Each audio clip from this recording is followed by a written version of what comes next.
Rajuters, selamat datang di channel YouTube saya, Rosa Galeri Rajut, merajut dengan sepenuh hati. Kali ini kita akan ngobrol cantik dengan Uke Wahyuwartanti. Rajuter yang satu ini, selain merajut, dia juga bekerja di Dinas PUTR Kabupaten Bandung. Ketika dia berada di kantor, dia akan fokus dengan pekerjaan-pekerjaan kantornya. Namun bila berada di rumah, dia akan fokus dengan keluarga dan rajutannya. Nah, karena fokus merajut tersebut, maka payung rajutnya meraih juara dalam kategori kreatif pada Festival Payung Indonesia tahun 2020. Sebelum kita bertemu dia, jangan lupa tekan tombol subscribe dan nyalakan loncengnya. Nah, Mbak Uke sudah join di layar. Yuk langsung aja kita ngobrol cantik dengan Uke. Halo Mbak Uke. Halo Mbak Rosa, selamat pagi. Apa kabar? Baik. Sehat ya? Walaupun ya, COVID sehat. Melanda tapi tidak mengurangi kegiatan kita di dalam rumah. Walaupun jarak jauh kita masih bisa ngobrol juga kan? Betul. Inilah apa gunanya kalau kita virtual. Sekarang ada Zoom, ada segala sesuatu tentang medsos apapun yang bisa membuat kita lebih dekat gitu. Iya. Mbak Uke, selamat ya atas kemenangannya di Festival Payung Rajut Indonesia kemarin. Terima kasih. Itu jagoan ya di samping. Ya, ini keikutsertaan saya itu dari tahun 2017, jadi ini sudah keempat kali ya.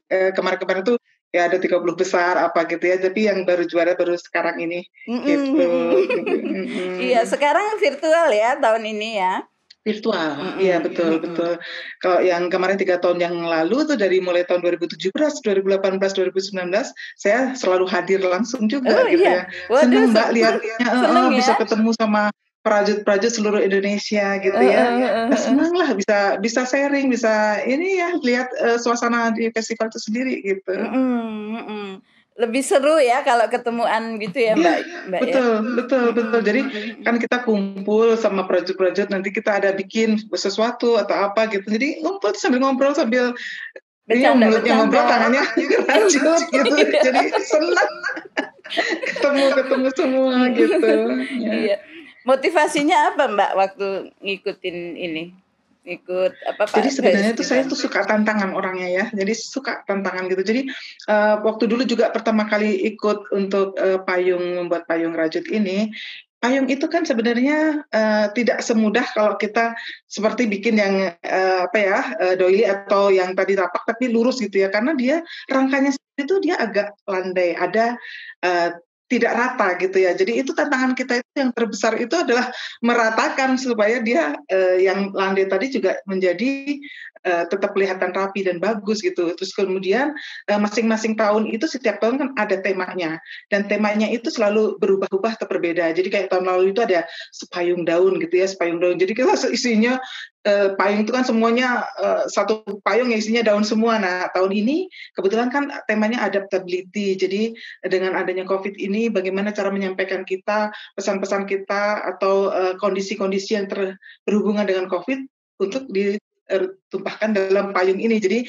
ide saya waktu itu, sekarang COVID, sekarang ada era new normal, adaptasi kebiasaan baru, artinya ada sesuatu yang berubah, dan salah satunya itu adalah menggunakan masker, ya kan ada 3M itu sebenarnya ya, menggunakan masker, menjaga jarak dan mencuci tangan. Saya ambil yang menggunakan masker, dan itu saya masukkan di dalam ide saya, atau saya cuma bikin aja nih virusnya dalam bentuk 3 dimensi yang seperti ini, dan juga 2 dimensi yang seperti ini. Jadi 2 dimensi inilah yang saya explore untuk membuat maskernya. Jadi pakai masker.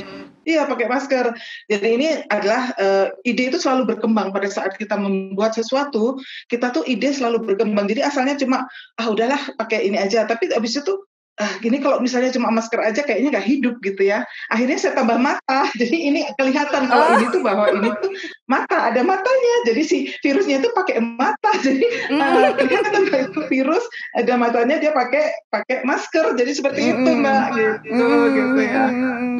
Jadi itu tantangan sih yang terberat itu memang yang tadi itu membuat payung ini gimana supaya kita warna-warna juga menjadi tantangan, karena kalau kita membuat sesuatu kemudian kita menyatukan warna, ini 9 warna yang saya gunakan yang untuk payung. Seperti apa gitu nanti jadinya. Memang sih awal-awalnya nggak kebayang nanti apa, tapi sekiranya kita bikin ini, oh ya ini nih kan ada ide itu juga dari saya Google yang untuk warna-warna dari virus itu sendiri. Ternyata virus itu warnanya macam-macam yang digambarkan itu kan. Ada yang warna hijau, gradasi hijau, ada yang gradasi yang orange, kemudian ada yang merah semu, coklat dan hitam yang seperti itu gitu Mbak. Jadi terutama jadi membuat tuh sambil berkembang akhirnya terjadi seperti itu ya. Enggak sebelumnya. Ya, betul. Sebelumnya sudah ya, idenya itu sebelumnya, ide pertama itu adalah membuat payung itu dengan si virus ini gitu, virus ini. Tapi setelah itu yang masker itu memang agak sudah mulai jadi bentuk. Baru saya lihat ini kalau cuma seperti ini aja kayaknya tidak akan menarik gitu ya. Karena kalau kita melihat sesuatu begitu flat gitu aja, flat kan cuma ini ya, orang tahu bahwa itu adalah COVID virusnya ya, COVID-19 virusnya itu seperti itu bentuknya ya. Ada ini ya kayak ininya nih kayak gini ya. Tapi sesuatu yang menariknya itu masih kurang gitu. Nah, begitu itu saya lihat karena ini juga adaptability tadi, orang pakai masker coba saya ini kan saja pakai masker. Anak saya juga nanya, "Mama kenapa itu virus pakai masker?" Saya bilang, "Ya udah nanti kalau dia bersin biar balik ke dia sendiri." Saya bilang gitu. Jadi akhirnya saya pakaiin dia masker ini saya. Jadi ini jadi habis itu pakai mata jadi terlihat hidup gitu si virusnya ini, jadi kelihatan memang menyatu dan bagus gitu ininya tuh kalau kita lihat, oh iya ini ada sesuatu yang berbeda gitu. Sepertinya ada beberapa ya yang payung virus juga ya. Ada yang dari tulisan itu kan ya, itu ada yang pakai tulisan, ada juga yang membuat yang virusnya itu hanya 2 dimensi begitu ditempelkan gitu. Nah itu orang akan tahu oh ya itu virus gitu, tapi sekedar seperti itu saja, tapi tidak akan melihat kalau penyampaian pesan kita tentang adaptability itu seperti apa. Kalau masker ini udah jelas kan bahwa pada saat kita new normal, adaptasi kebiasaan baru bahwa kita harus pakai masker gitu. Dan ini jadi representatifnya itu gitu Mbak. Lengkap ininya informasinya dari payung itu. Iya. Ternyata media payung itu media yang bagus ya untuk perajut ini ya Mbak. Kalau supaya kita lebih kreatif gitu ya. Betul. Karena kalau payung ini kan sebenarnya mau dijadikan apapun bisa ya dengan tema yang bagaimanapun. Jadi waktu di awal-awal dulu saya bikin payungnya sederhana sekali. Jadi cuman ya memang asal cuma jadi nggak ada ya temanya itu tidak terlalu menonjol gitu ya. Saya buat cuman karena memang mungkin dari waktu awal itu saya cuma pengen bisa bikin rajutan di payung seperti apa. Itu tantangan awal karena belum pernah bikin payung sebelumnya. Nah, setelah tahun kedua itu tahun 2017 yang saya masuk 30 besar itu saya bikin timbul sesuatu yang jadi eye catching, dan saya memang suka warna-warna cerah gitu ya. Jadi saya pakai itu bunga-bunga, saya tempel jadi satu, itu jadi satu kesatuan jadi payung gitu ya. Dan itu membuat orang yang melihat juga akan ini bisa ternyata bunga itu dijadikan sesuatu media ini untuk payung. Jadi kita tempel-tempel kemudian kita pasang, kita rangkai jadi payung yang ya lumayan bagus lah gitu ya. Kalau dari jauh udah eye catching gitu karena warna-warnanya gitu. Iya. Dari situ itu saya selalu memperhatikan tema. Jadi tahun lalu itu adalah sepayung daun. Jadi waktu itu saya ke New Zealand, ada kalau pada saat musim gugur kita kan lihat itu warnanya bagus, bunga maple tree-nya bagus ya. Terus jadi leaf dari si maple sendiri itu punya warna-warna yang berwarna-warni dari mulai hijau, orange, kuning, kemudian coklat dan nah itu saya masukkan ke dalam payung saya yang tahun lalu itu seperti itu dan itu ya itu makanya pas lagi saat pameran belum selesai pameran sudah ada yang meminang gitu payung gitu. Jadi ya jadi belum selesai sudah ada ya gitu. Karena memang semua perajut itu masing-masing pasti punya kelebihan dan keunikan. Jadi ya tinggal bagaimana kita meramunya itu menjadi sesuatu yang menarik gitu. Gitu. Iya. Harapan Mbak Uke ke depannya apa dengan Festival Payung ini? Saya berharap Festival Payung Indonesia ini tiap tahun selalu ada dan makin berkembang. Artinya bukan hanya Indonesia dan Thailand saja. Jadi kalau tahun-tahun sebelumnya itu adalah sister ya. Jadi Indonesia dan Thailand. Kemudian tahun depan itu direncanakan ada festival payungnya itu yang melingkupi ASEAN gitu ya. Kalau bisa nanti sampai ke dunia ya, world gitu ya. Jadi World Umbrella Festival. Jadi supaya semua orang di dunia juga akan mengenal Indonesia lewat budaya kita. Dan ini saya sangat tertarik dan sangat apresiasi sekali karena festival Indonesia ini yang Payung Indonesia ini dilaksanakannya itu kan di tempat yang budaya yang orang-orang juga tahu. Jadi ya pertama waktu itu yang saya pernah ikuti itu kan yang di Mangkunegaran ya, di Keraton itu kan benar-benar itu memang kerajaan yang masih ada lah di Indonesia gitu ya. Kemudian di Candi Borobudur itu adalah salah satu dari 7 keajaiban dunia yang pernah masuk 7 keajaiban dunia. Kemudian yang 2 kemarin ini adalah Prambanan. Prambanan juga sama gitu. Dan orang-orang asing itu kan wisatawan dari mancanegara itu akan tertarik kan dengan kondisi-kondisi yang memang itu kan sesuatu yang sejarah, histori dan kemudian itu heritage. Jadi ya memang mereka kita bisa menarik wisatawan itu dari yang seperti itu ya, budaya, kemudian dan di festival payung itu nggak hanya rajutan saja kan, ada yang dari kanvas, ada yang dari daun, ada yang dari janur, sangat lengkap dan itu benar-benar itu tuh sesuatu ide yang luar biasa kalau menurut saya ya dengan festival payung Indonesia ini kita bisa terutama nih Mas Heru dari Matanya Mbak Tutus itu yang rajutnya ini ya sangat membuat kita itu semangat untuk membuat suatu karya dan bisa kita tampilkan bukan hanya di Indonesia tapi juga keluar gitu Mbak. Iya. Tahun ini katanya waktunya sangat mepet ya Mbak ya. Betul. Pengumuman ini. Jadi hanya sebulan ya waktunya itu hanya sebulan. Jadi karena memang awalnya itu karena kalau ini dari ceritanya Mbak Tutus ini kan memang proses perizinan dengan adanya COVID ini agak susah karena kita kan memang tidak boleh membuat kerumunan gitu ya. Jadi yang selama ini disiarkan secara langsung di Candi Prambanan akhirnya pada saat akhir itu diputuskan untuk virtual itu kayaknya kita coba aja virtual. Oh ya coba virtual jadi kita tetap bikin payung, nanti kita bikin video dan ini ada videonya gitu ya, video pembuatan. Jadi itu juga mengasah kreativitas dari masing-masing peserta selain bikin payung, bikin video dan ada loh Mbak nanti ada yang kan ada 10 juga nominator dan ada 3 pemenang video terbaik. Itu membuat kita itu juga belajar. Jadi kalau selama ini kita hanya cuma taunya buat payung, kemudian kita datang ke tempat kita kumpulkan, kita pajang, sekarang kita buat payung, kita syuting, kita proses pembuatannya seperti apa, kita buat video, dan itu dikompetisikan juga, dan ini sangat membuat kita juga merasa, aduh ini nggak bisa, tapi kita harus coba ya. Jadi akhirnya mereka juga karyanya juga bagus-bagus, walaupun kayak saya nggak pernah bikin itu, tapi dengan adanya kemarin akhirnya jadi ini juga belajar lah gitu.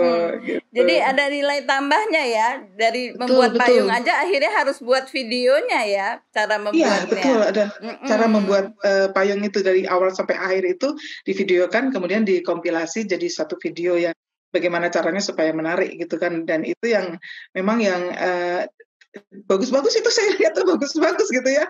Ini tapi kan ada 3 pemenang sudah ada pemenangnya itu dan memang keren-keren banget gitu. Jadi ini sangat inspiratif juga gitu.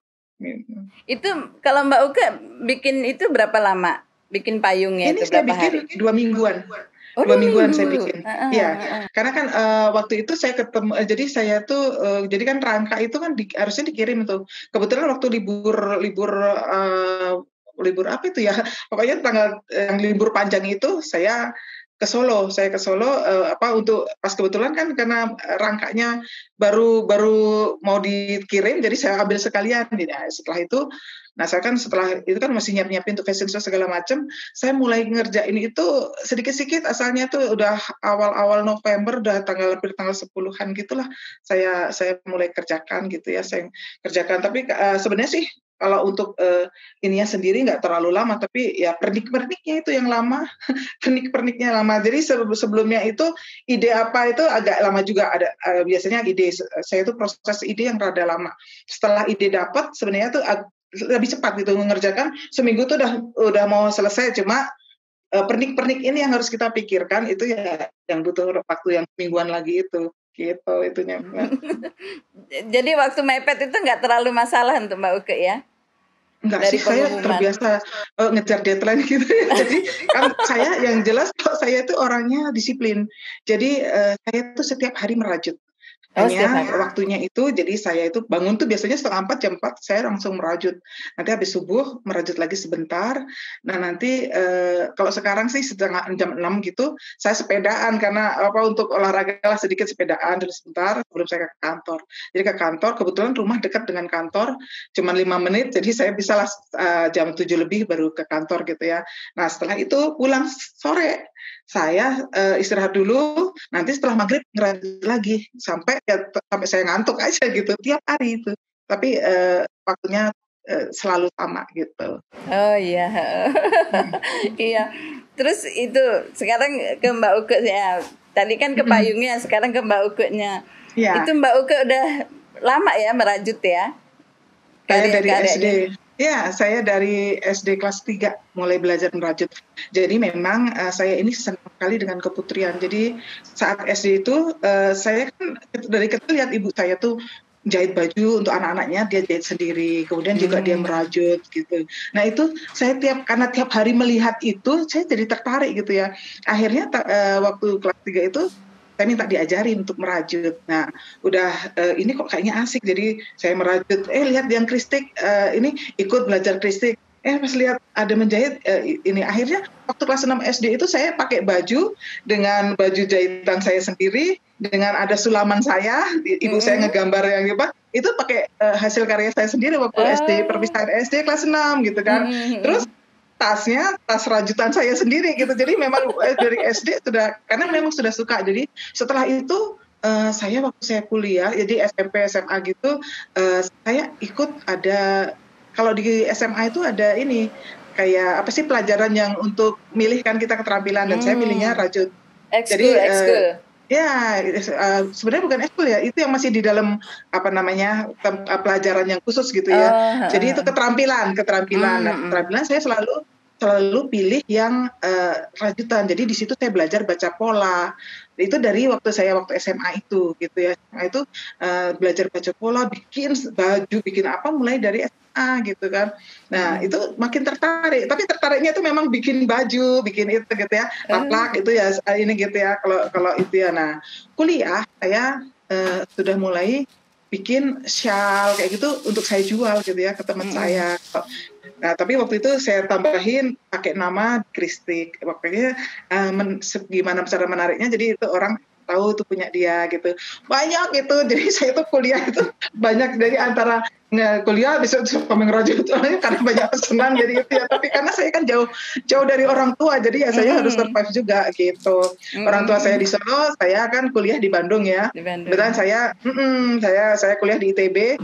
Dan itu kalau di ITB itu kan kadang-kadang kan kerjaan mata kuliah aja harus banyak, tugasnya kan banyak. Tapi ya itulah kita manajemen waktu. Masih sempat ya sambil kuliah sambil ngerajut? Ya, sempat. Nah, itu setelah kuliah itu justru sempat berhenti, sempat vakum pada saat saya punya anak. Punya anak, setelah punya anak kan nggak mungkin bisa, itu repot itu punya anak. Jadi kan anak saya masih kecil itu saya berhenti. Jadi anak saya lahir tahun 2002 dan saya itu sempat berhenti baru 2000 2008 2009 setelah saya S2 saya selesai, saya baru benar-benar mulai ngerajut setiap hari dari tahun 2010 itu. Jadi selesai kuliah, anak saya sudah umur 8 tahun, udah bisa lah kita ini, saya fokus gitu. Iya. Sekarang saya lihat itu ya, memang wearable ya, ada fashion show juga gitu ya. Iya betul. Mulai ke sana ya. Ya sebenarnya kalau fashion show juga sudah lama. Jadi waktu ada festival Rajut Indonesia yang keempat, kebetulan saya kan sebagai satu founder dari komunitas Merajut Bandung, itu diberi kesempatan untuk menjadi panitia penyelenggara Festival Rajut Indonesia keempat. Nah, di situ kita ngadain fashion show. Semua boleh dari anggota KMP dan di luar KMP seluruh Indonesia boleh daftar yang mau untuk fashion show, nah gitu. Jadi waktu itulah ya itu pertama kali untuk fashion show ini, dan ini semua banyak. Jadi kita termasuk yang saya semua siapa aja mau, dan waktu itu karena kita nggak punya anggaran untuk bayar model, jadi modelnya yang bikin rajutan sendiri gitu, dan anak-anaknya gitu. Jadi yang punya anak, ayo udah bikin itu. Nah kebetulan waktu itu diliput sama PJTV, jadi memang eksklusif dengan PJTV untuk itu. Jadi kita tuh mulai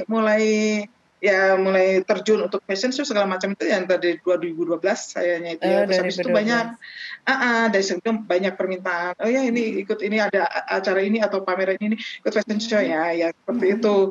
Dan yang terakhir kemarin fashion show itu adalah bulan Oktober adalah untuk grand launching Putra Putri Cilik Indonesia yang hari ini harusnya saya juga di sana, tapi karena saya kemarin fokus ke payung jadi saya tidak ikut. Jadi sekarang ini pas grand final untuk Putra Putri Cilik Indonesia 2020 di Bali gitu.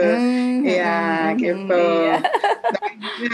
Ya sebentar lagi sih ini lagi nyiapin untuk yang event terbesar itu adalah Indonesia Fashion Parade. Jadi kita dari Indonesia Fashion Designer nanti kita akan mengadakan Indonesia Fashion Parade. Nah itu sebenarnya harusnya sudah mulai bulan Juni, tapi karena COVID, jadi kan mundur. Jadi mudah-mudahan ya di atas ya mungkin tanggal 20 ke atas ini kita bisa terselenggara. Gitu. Doakan ya Bu ya. Iya. Ternyata Festival Rajut Indonesia itu ada ya Mbak ya? Ada. Saya kok baru dengar. Tapi itu dulu itu booming sekali. Jadi Festival Rajut Indonesia yang pertama, kedua, ketiga itu di Jakarta. Nah, baru yang keempat itu ada di Bandung dan kita yang menjadi panitia penyelenggara. Dan Festival Rajut Indonesia itu dulu memang betul-betul se-Indonesia gitu ya. Jadi gini, waktu yang Festival Rajut Indonesia keempat yang kita itu adalah temanya adalah merajut persahabatan. Dengan subtemanya itu bunga di Bandung gitu ya. Jadi kita ini kan kota bunga kalau Bandung itu. Akhirnya kita itu mengajak seluruh perajut yang ada di Indonesia untuk mengumpulkan bunga. Boleh mau satu tangkai bunga atau berapa bunga dikirim ke kita, terus kita tata, kita display menjadi sesuatu yang menarik. Sama juga setelah itu memang Festival Rajut Indonesia itu sudah terakhir itu yang keempat di kita. Tapi setahun kemudian kita membuat Festival Rajut Bandung dari komunitas Merajut Bandung. Dan itu temanya adalah Under the Sea. Jadi kita tuh bikin semua itu kita bikin untuk amigurumi yang bentuknya ya sesuatu yang ada di bawah laut gitu ya. Jadi ya ada gurita, ada yang bikin SpongeBob, ada yang segala macam kita kumpulkan dan kita display, dan itu luar biasa sebenarnya antusiasme dari seluruh prajurit. Jadi yang pada saat kita di Bandung, tapi yang datang tuh ada yang dari mana-mana, dari Jakarta, malah ada yang dari Malaysia pada datang semua. Karena kita memang itu. Tapi setelah itu kita mau mengadakan lagi, tapi kayaknya ini masih karena saya sudah sibuk dengan urusan di kantor juga, teman-teman pada masing-masing sibuk.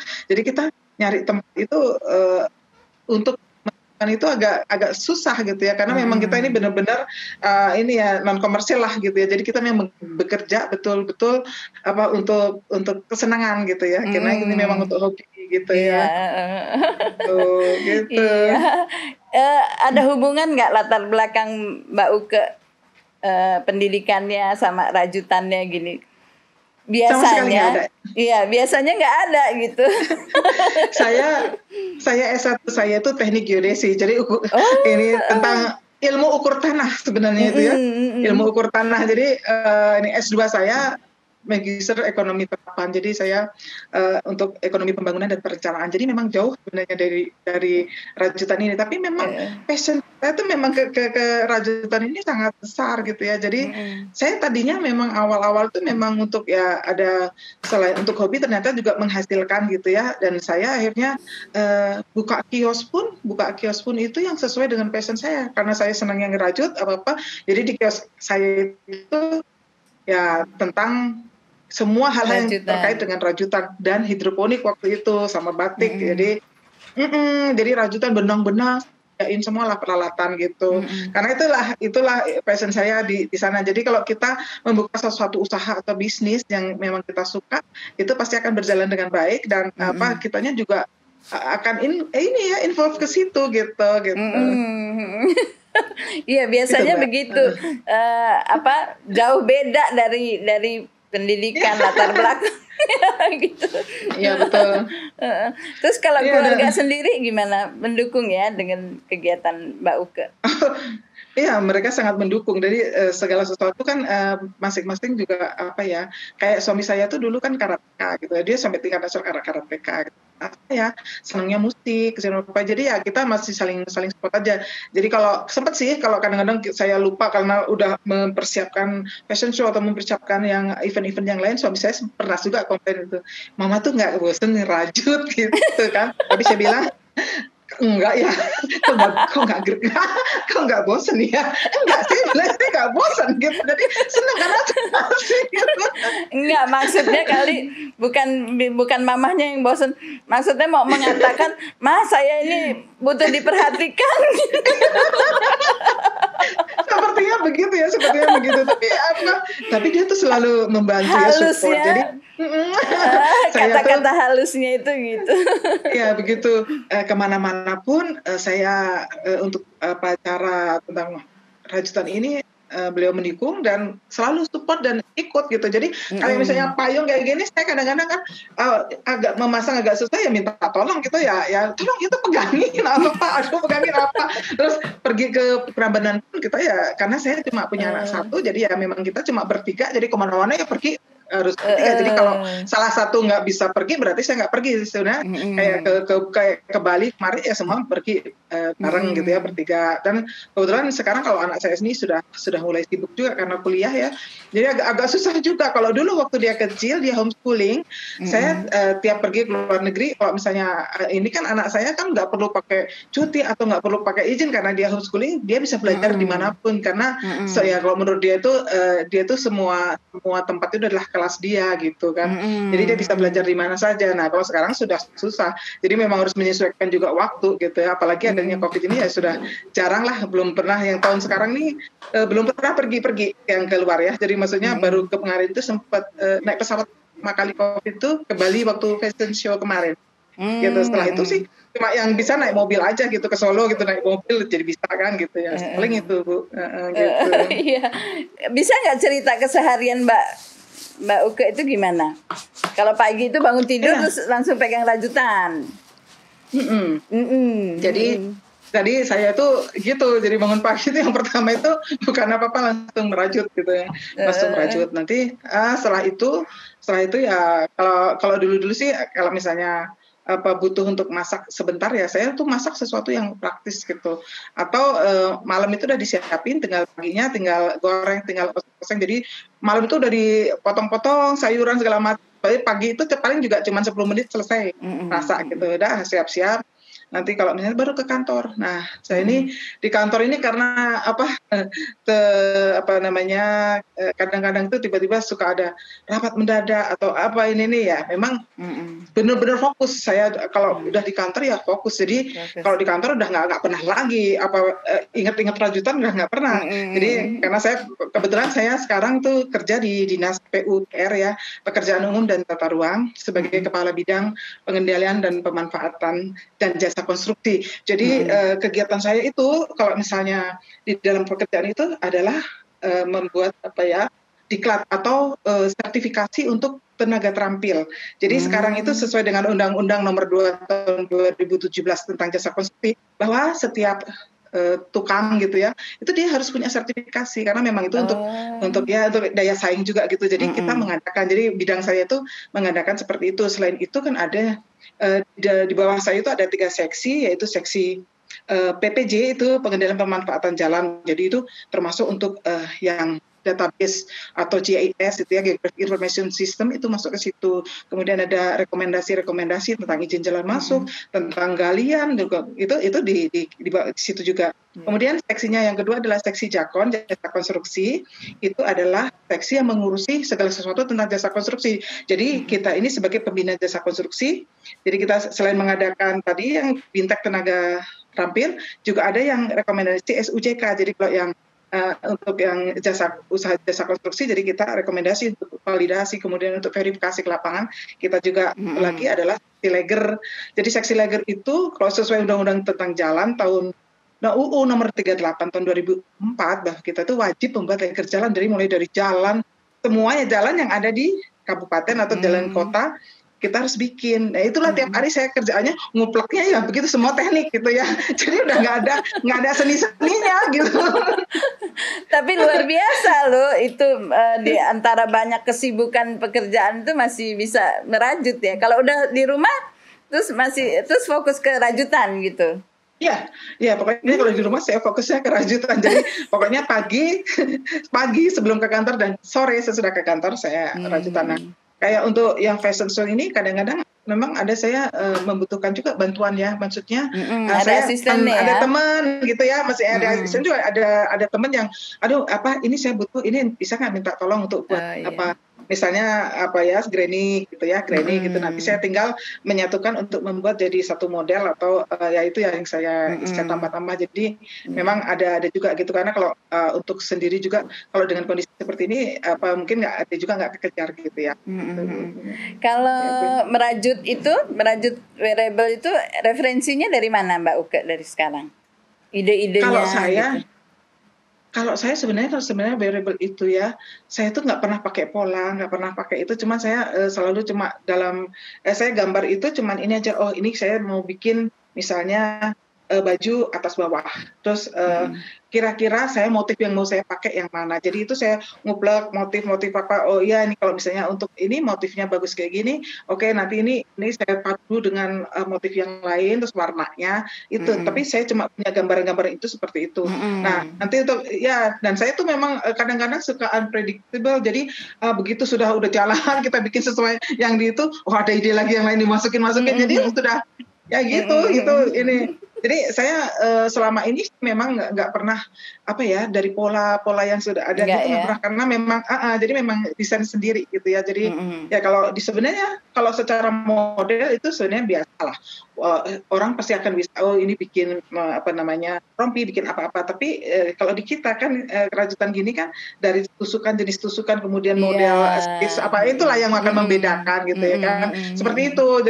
Jadi gitu Mbak. Jadi saya nggak pernah lihat pola ini nih. Jadi mau bikin payung kayak gini, oh kira-kira ya kayak begini-begini, oh ya tahulah ini harus begini nah nanti pengembangan gitu. Bahkan di tengah jalan bisa berubah ya. Bisa berubah. Betul. Itu udah yang tadinya dibayangin begini, rubah lagi, kayaknya lebih bagus yang seperti ini gitu di tengah jalan. Betul Mbak, seperti itu. Jadi kadang-kadang memang itu berkembang sesuai dengan mood kayaknya itu. Jadi begitu ini tuh ini kayaknya ini udahlah ini aja gitu ya. Walaupun sebenarnya secara umum gambaran apa yang dibuat sudah ada, tapi pada saat pelaksanaan untuk ini tuh ada kayaknya bagus ini tambahin supaya menjadi sesuatu yang lain. Nah itulah yang akan berjalan gitu. Iya, menurut Mbak Uke gimana minat orang menggunakan wearable rajutan itu gimana? Kalau di Indonesia sendiri sebenarnya masih kurang ya, maksudnya karena orang berpikirnya bahwa rajutan itu kadang-kadang itu kan panas gitu ya. Padahal sebenarnya tidak. Rajutan itu tergantung, apalagi yang wearable itu kan tergantung dari jenis benangnya juga. Jadi kalau kita pakai benang yang misalnya ya kayak yang tebel ya, misalnya kalau ini yang softy cotton pun dia akan nyaman kalau dia pakainya yang lace, jadi ada yang kecil gitu ya. Tapi kalau yang softy cotton Ya sama, jadi saya memakai untuk yang rajutan-rajutan saya itu yang benangnya kecil-kecil kayak yang les kas, ya kan les kasmilon. Jadi semua yang les kasmilon, kemudian les softy gitu ya. Kemudian ada kayak rayon itu dia kecil tapi sebenarnya kalau dia nyaman. Cuma memang rada berat sedikit ya, rada berat sedikit. Jadi orang-orang itu kalau mau pakai aduh berat misalnya apa. Nah, mungkin mereka memakai bahan yang kurang betul gitu ya. Jadi kalau sebenarnya kalau kita memakai sekarang ini kan ada dari benang jahit. Jadi yang kita yang sekarang orang lagi ombre gitu ya, ombre kayak Mbak Rosa kan paling jago tuh ya yang ombre gitu kan. Nah, itu kan enteng, Mbak. Itu enteng. Itu contohnya. Ini saya nih lagi bikin nih ya, saya lagi bikin sebentar. Saya nih lagi bikin ini kan pakai. Nah, ini saya bikin ombre ya. Ini dari benang ya, ombre ini dari benang jahit ya, dari benang jahit. Ini segini ini satu juga kan belum habis gitu ya. Jadi ini enteng sekali gitu. Jadi setelah enteng itu kita juga bisa bermain warna kan seperti ini gitu ya. Jadi akan nyaman gitu dan saya senang gitu ya kalau misalnya kalau lagi keluar gitu ya. Oh ya memang pada saat keluar itu banyak yang pas saat musim winter orang banyak yang memakai ini tuh lucu-lucu gitu ya, lucu-lucu.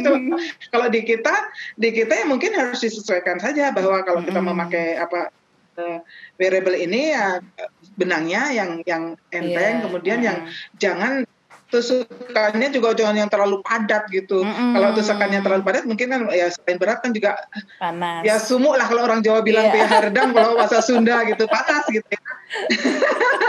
Jadi kalau kitanya sudah bisa memilih benang dan kemudian kita bisa memadukan dengan tusukan-tusukan yang ya lace aja gitu, nyaman gitu. Nyaman. Sekarang istimewanya benang yang dari benang jahit itu bisa ukurannya bisa kita tentukan sendiri loh. Betul. Jadi mau berapa lapis ya kan? Ya udah berapa kita ini gitu.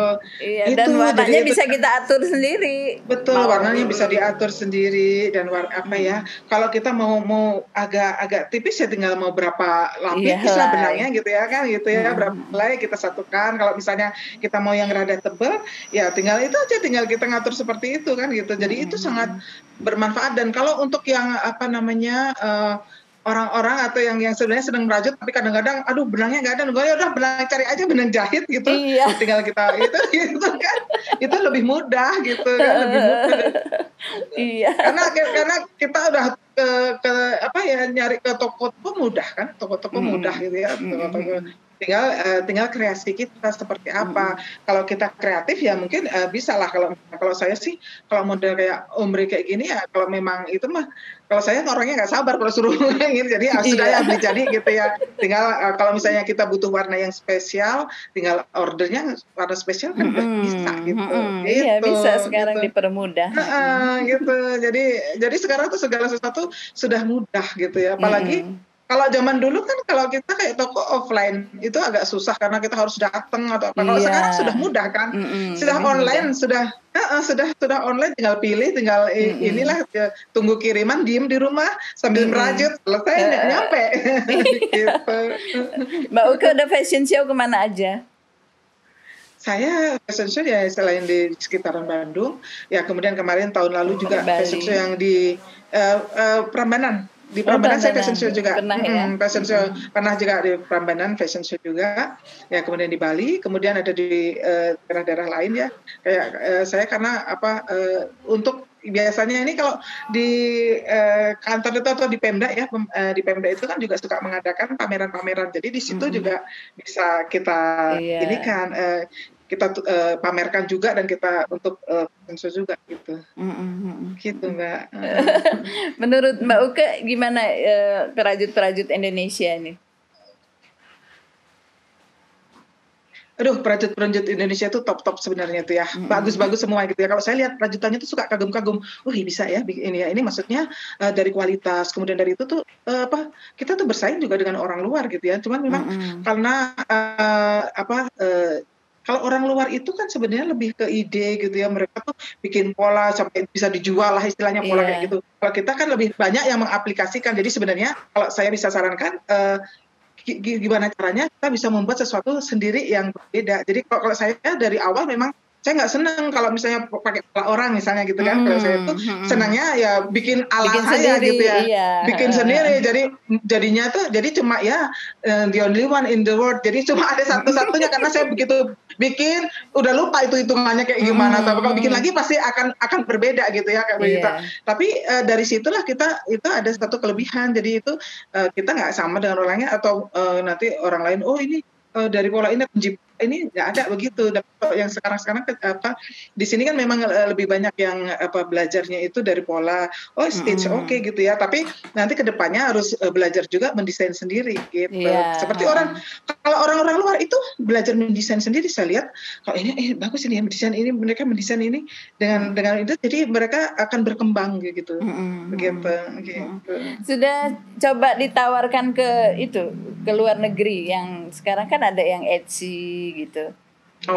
Kalau yang itu saya kebetulan saya kalau bikin itu tuh ada, dulu saya terima pesanan gitu ya dari luar, dari itu ya kebetulan. Nah kalau saya pas keluar itu jadi kayak barternya masih kayak zaman dulu. Jadi saya pernah itu, saya lagi ke Korea, jadi ada yang pesan dari orang Malaysia, ketemu saya di Kuala Lumpur, ngambil itu saya di Australia, pas lagi ini ada taruh di sana gitu, tapi bawa lah. Nah karena saya sesuatu itu tidak bisa bikin banyak gitu ya, dan saya itu saya pingin eksklusif, jadi ya kayak fashion itu kan cuma satu gitu ya, dan untuk sampai sekarang ini saya maunya yang ready to wear, jadi saya nggak mau terima pesanan, tapi ya yang sudah saya bikin sesuai dengan yang ini saya, ya kalau ada yang mau beli silahkan, kalau nggak ya sudah nggak apa-apa gitu, tapi alhamdulillah sih selama ini sold out terus gitu ya, karena memang ada ini, kecuali kalau teman dekat saya yang aduh ini bikin ini, oke lah, saya udah tahu ini ini kayaknya gini cocoknya begini, baru saya mau ya. Tapi kalau untuk yang cuma saya mau ini dong dibuatin gini, buat ini enggak, saya karena pertama juga waktu terbatas, kedua saya pingin yang memang eksklusif gitu, jadi saya nggak mau itu gitu ya. Kalau mungkin kalau yang ya sekedar ini bisa bikin banyak waktu juga tidak memungkinkan gitu, karena saya pinginnya berkarya itu dengan hati ya, jadi saya berkarya mungkin nggak terlalu banyak tapi itu bisa diingat orang gitu. Gitu. Jadi satu-satu gitu ya bondelnya Mbak Uke itu ya ininya. Satu baju hanya ada satu gitu. Iya betul. Oh jadi Mbak Uke nggak terima misalnya saya mau pesen ukuran L gitu, nggak bisa? Enggak. Saya yang kayak gitu udah saya dari tahun berapa itu ya, dari tahun berapa saya sudah nggak ini, kecuali kalau memang saya sudah pas ini ya bikin sesuatu gitu, ada yang beli terus kemudian Mbak saya mau beli tapi sedikit misalnya buat anak saya, baru saya ini, tapi saya bilang cuma saya mungkin nggak sama dengan yang pertama dibikin, mungkin ada bedanya, tetap beda gitu, jadi nggak akan ada dua yang sama gitu. Ya kalau mereka mau oke gitu, saya ini itu juga dengan catatan, tapi kamu ngantri misalnya ini saya belum tentu, kadang-kadang kan karena saya tuh ya itulah kemudian, jadi kadang-kadang begitu ini lagi bikin ini gitu kan pinginnya nyelesain, tapi udah ada ide yang lain, saya coba untuk nyelesain itu, nih saya taruh aja di bibir, tapi nanti saya selesaikan satu-satu gitu kan gitu. Jadi kalau ada antrian misalnya ada yang pesen gitu, saya takutnya nanti malah justru mengecewakan kan, kalau misalnya karena kita tidak memenuhi itu. Jadi lebih baik ya kalau saya sudah selesai, ada yang mau oke silakan, kalau enggak ya ini bisa ini sendiri gitu. Untuk memang kesulitan perajut itu gitu ya, waktunya, kemudian selera orang, untuk memenuhi selera itu nggak bisa ya kita penuhin semuanya. Betul. Mau Kadang-kadang karena kan eksklusif betul, gitu loh sebenarnya ya rajutan ini. Betul.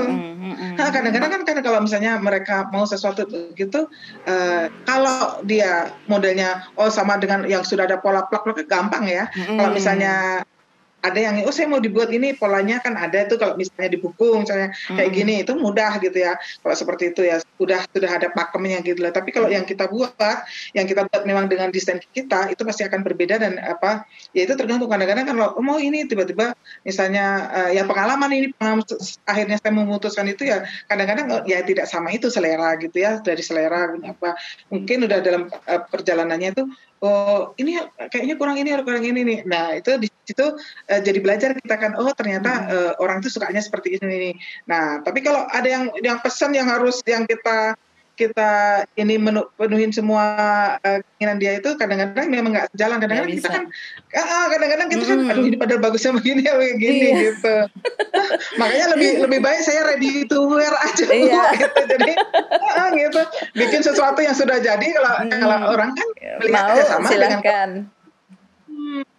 Sama dengan kalau kita ke toko baju itu kan udah kita tinggal pilih ya. Oh ini masing-masing selera orang beda. Orang ada yang seneng warnanya ini, tapi ada orang yang nggak suka warna itu. Tapi ada model yang ini dia suka, yang itu nggak suka. Dan kalau itu kan tinggal milih. Jadi mau yang seperti apa gitu. Jadi kalau saya sekarang lebih seperti itu. Jadi kita free ya, kita bebas ini kita bebas berkreasi, kita bebas membuat sesuatu yang menurut kita ya standar kita gitu ya. Tapi nanti akan dapat apresiasi atau dihargai orang juga dengan bagus gitu. Iya, ada nggak pengaruh ngerajut ini dengan kehidupan Mbak Uke? Pengaruhnya apa? Pengaruhnya apa merajut ini? Kalau saya tuh ya merajut itu seperti ada hormon. Kalau orang ya yang jadi endorfin. Jadi hormon kebahagiaan gitu ya. Jadi saya kalau udah merajut itu happy bawaannya gitu ya kan. Jadi makanya nggak pernah bosan karena senang gitu ya. Dan saya kenapa nggak mau, salah satu alasan saya nggak pernah mau terima untuk pesanan karena saya nggak mau kejar orang gitu ya. Maksudnya saya udah capek, saya nggak mau gitu. Karena saya ingin menikmati rajutan itu sebagai sesuatu yang membuat saya hati saya gembira, kemudian membantu saya untuk relax gitu. Karena saya kalau dari kantor banyak masalah, misalnya ada masalah di kantor, begitu pulang selesai ketemu suami anak gitu ya, udah ngobrol-ngobrol sebentar, rajut itulah dunia saya gitu. Itu dunia saya. Jadi rasanya itu hilang itu masalah udah ini sudah nggak ada masalah lagi gitu. Happy aja bawaannya, jadi fresh gitu. Gitu saya. Jangankan merajut, cerita tentang rajutan aja terlihat berseri-seri Mbak Uke-nya. Iya. Iya. Karena memang seneng gitu ya. Kalau dia jadi sekarang kan saya tuh obsesi saya itu sekarang kan bikin buku nih. Saya bikin buku tentang rajutan dan saya sudah menyelesaikan, sudah bertahun-tahun yang lalu sudah sempat ketemu sama penerbit segala macam. Cuman yang saya kerjakan buku saya itu kan harus ada contoh-contoh itu. Nah, saya mengerjakan itu ya contoh-contoh itu saya berkembang kok jadi banyak jadi bukunya nggak beres-beres.